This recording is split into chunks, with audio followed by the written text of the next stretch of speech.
Hi friends, എല്ലാവർക്കും AGS ക്രിയേഷൻസിന്റെ പുതിയൊരു എപ്പിസോഡിലേക്ക് സ്വാഗതം.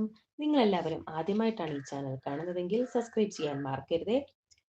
കുഞ്ഞുങ്ങളുടെ ചോറൂണിന് വേണ്ടിയുള്ള ഒരുക്കങ്ങളും പൂജകളും ഒക്കെ നെല്ലിശ്ശേരിയിൽ നടന്നുകൊണ്ടിരിക്കുകയാണ്. ഇപ്പോൾ അർച്ചനയും സച്ചിയും ഒക്കെ അമ്പലത്തിൽ പോയിട്ട് തിരിച്ചെത്തിയിരിക്കുന്നുണ്ട്. പൂജാമുറിയിൽ കൊണ്ടുവച്ച ആ രണ്ട് മാലകളും എടുത്തോണ്ട് വരാൻ സച്ചി അർച്ചനയോട് പറയുന്നു. അർച്ചന അതെടുക്കാൻ പൂജാമുറിയിൽ കയറുമ്പോൾ മാല അവിടെ കാണാനില്ല. സച്ചി അടുത്തേക്ക് വിളിക്കുകയാണ് അർച്ചന. എന്നിട്ട് മാല ഇവിടെ കാണാനില്ലെന്നും പറയുന്നുണ്ട്. മാല എവിടെ പോകാനാ, അവിടെ തന്നെ കാണും, താൻ ഒന്നുകൂടി ഒന്ന് നോക്കിക്കേ എന്ന് സച്ചി പറയുന്നുണ്ട്. ഇല്ല സച്ചേട്ടാ, ബോക്സിൽ രണ്ടിലും മാലയില്ല എന്ന് അർച്ചന പറയുന്നു. അപ്പോൾ സേതു ചോദിക്കുന്നുണ്ട്, നീ ഇന്നലെ രാത്രി ഇത് ഇവിടെ തന്നെയല്ലേ വെച്ചത് എന്ന്. അതെ അച്ഛാ എന്ന് അർച്ചന പറയുന്നു. എല്ലാവരും നല്ല ടെൻഷനിലാണിപ്പോൾ. അപ്പോൾ പിന്നെ ആ മാല രണ്ടും ആരെടുത്തു എന്ന് മാഷ് ചോദിക്കുമ്പോൾ കമല പറയുന്നുണ്ട്, ഇനി ആരെങ്കിലും ഓർക്കാതെ മുറിയിൽ കൊണ്ട് വെച്ച് കാണുമെന്ന്. എന്നിട്ട് ആവണിയോടും കമല ചോദിക്കുന്നുണ്ട്, മോൾ ആ മാല എങ്ങാനും എടുത്തോ എന്ന്. മോൾക്ക് വേറെ വാങ്ങിത്തരാമെന്ന് പറഞ്ഞതല്ലേ, പിന്നെന്തിനാ മോള് എടുത്തത് എന്ന് കമല ചോദിക്കുമ്പോൾ ആവണി പറയുന്നു, ഇല്ല അച്ഛമ്മേ, ഞാൻ അത് എടുത്തിട്ടില്ല. അപ്പോൾ അവന്തിക അവിടേക്ക് വന്നു.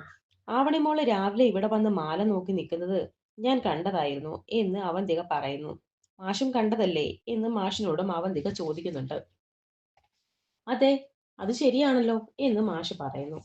ഇവിടെ വന്ന് മാല നോക്കി നിന്നുവെന്ന് കരുതി ആവണിമോൾ മാല എടുക്കണമെന്നില്ലല്ലോ.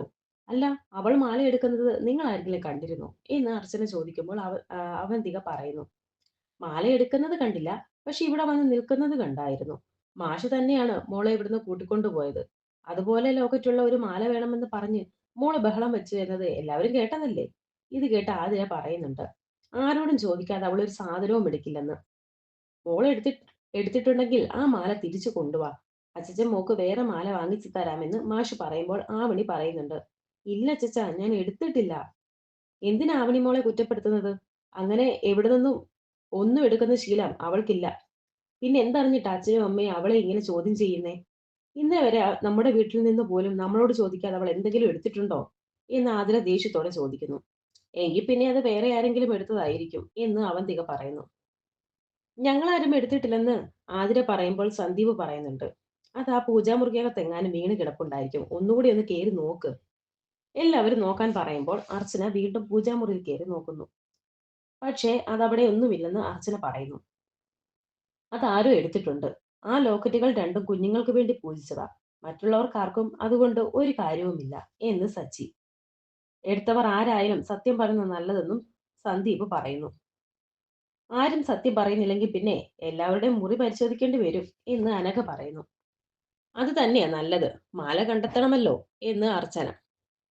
ഇവിടെ നിൽക്കുന്നവർ ആരും മാല എടുത്തിട്ടില്ലെന്ന് ഉറപ്പാണല്ലോ എന്ന് സച്ചി എല്ലാവരോടുമായി ചോദിക്കുന്നു. അപ്പോൾ അവന്തിക പറയുന്നുണ്ട്, വെറുതെ മറ്റുള്ളവരുടെ മേൽ കുറ്റം ചുമത്തണ്ട.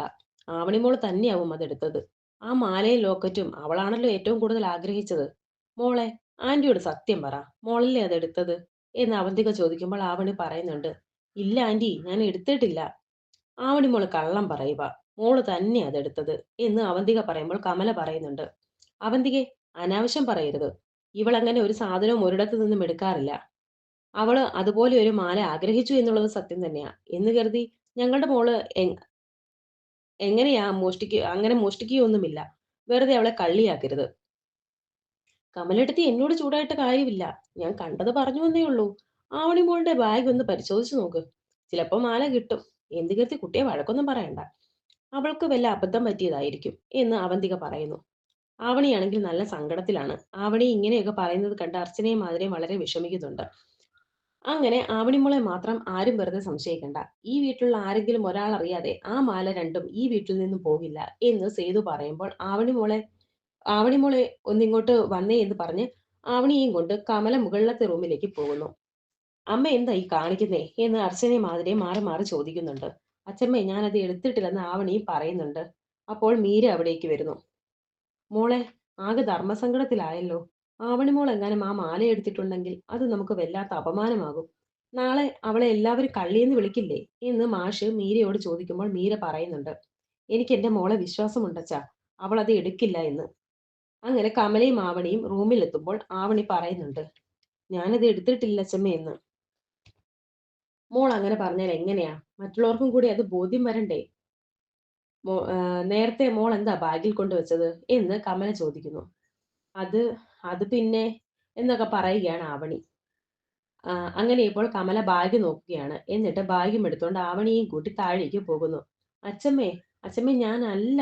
ഞാനത് എടുത്തിട്ടില്ല അച്ചമ്മേ" എന്നൊക്കെ കരഞ്ഞു പറയുകയാണ് ആവണി.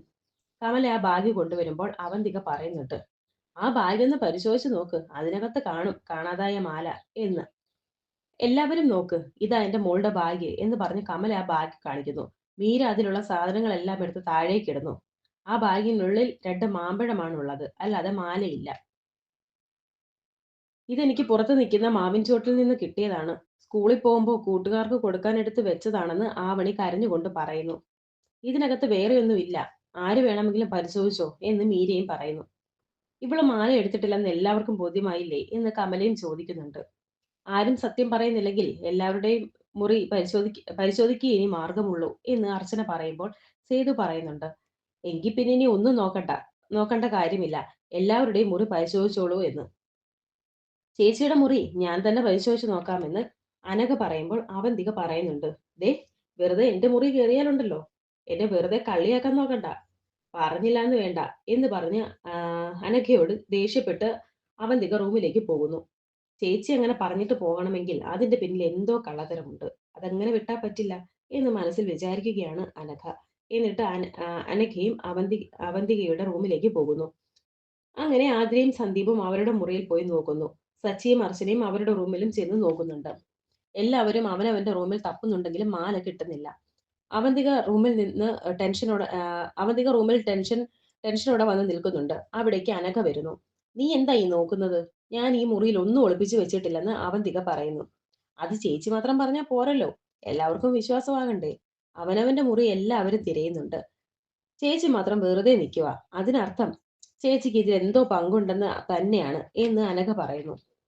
"നീ എന്റെ അനിയത്തിയാണോ അതോ ശത്രുവാണോ" എന്ന് അവന്തിക ചോദിക്കുന്നു. "ഞാനിപ്പോൾ ഈ കുടുംബത്തിലെ ഒരു അംഗമാണ്. ഇവിടെയുള്ള ഏത് പ്രശ്നവും പരിഹരിക്കേണ്ടത് എന്റെയും ചുമതലയാണ്. ചേച്ചി ഇങ്ങോട്ട് മാറ്. എനിക്കിവിടെ പരിശോധിക്കണമെന്ന്" അനഘ പറയുന്നു. "എന്റെ മുറി പരിശോധിക്കാൻ ഞാൻ ആരെയും സമ്മതിക്കില്ലെന്ന്" അവന്തിക. "അങ്ങനെ പറഞ്ഞാൽ പറ്റില്ലല്ലോ. ഞാൻ നോക്കട്ടെ" എന്ന് പറഞ്ഞ് അനഘ അവിടെയെല്ലാം പരിശോധിക്കുന്നുണ്ട്. ടെൻഷനോടെ അവന്തിക നോക്കി നിൽക്കുന്നുണ്ട്. അങ്ങനെ അവന്തികയുടെ മുറിയിൽ നിന്ന് തന്നെ ആ മാലയും ലോക്കറ്റും അനഘയ്ക്ക് കിട്ടുന്നുണ്ട്. "ഈ മുറിയിൽ ഇല്ലെന്ന് പറഞ്ഞിട്ട് എന്താ ഇത്? നാണമില്ലേ ചേച്ചിക്ക്? ചേച്ചി ഇത് മാറ്റി വെച്ചിട്ടാണ് ആ കുഞ്ഞിനെ കള്ളിയാക്കാൻ ശ്രമിച്ചത് അല്ലേ?" എന്ന് അനഘ ചോദിക്കുന്നു. അവന്തിക അപ്പോൾ പറയുന്നുണ്ട്, "എല്ലാവരുടെയും മുന്നിൽ വെച്ച് എന്നെ നാണം കെടുത്താൻ ശ്രമിച്ചാൽ നിന്നെയും കൊല്ലും ഞാനും ചാകുമെന്ന്. നിങ്ങൾ ഒരിക്കലും നന്നാകില്ല. എന്തൊക്കെയാ ചേച്ചി നിങ്ങൾ ഈ വീട്ടിൽ കാണിച്ചുകൊണ്ടിരിക്കുന്നത്? ഇത്രയൊക്കെ പ്രശ്നം ഈ വീട്ടിൽ ഉണ്ടാക്കിയിട്ടും നിങ്ങൾക്ക് മതിയായില്ലേ? ഈ വീട്ടിലെ മൂത്ത മരുമകളല്ലേ നിങ്ങൾ?" എന്നൊക്കെ അനഘ ചോദിക്കുന്നു. "നമ്മൾ ഇവിടെ വന്നത് എന്തിനാണെന്ന് നീ മറന്നുപോയി."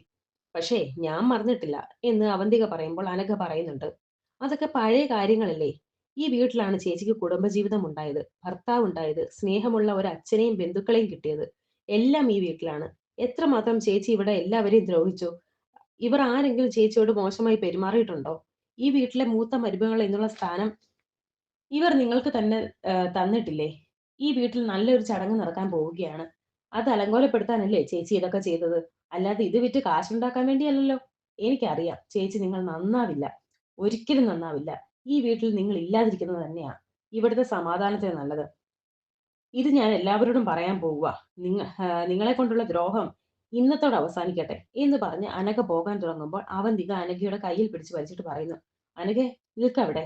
ദേ എന്നെ ചതിച്ചാലുണ്ടല്ലോ. ഇത് ചതിയല്ല, വിധിയാണ്. നിങ്ങൾ സ്വയം വരുത്തി വെച്ച വിധി.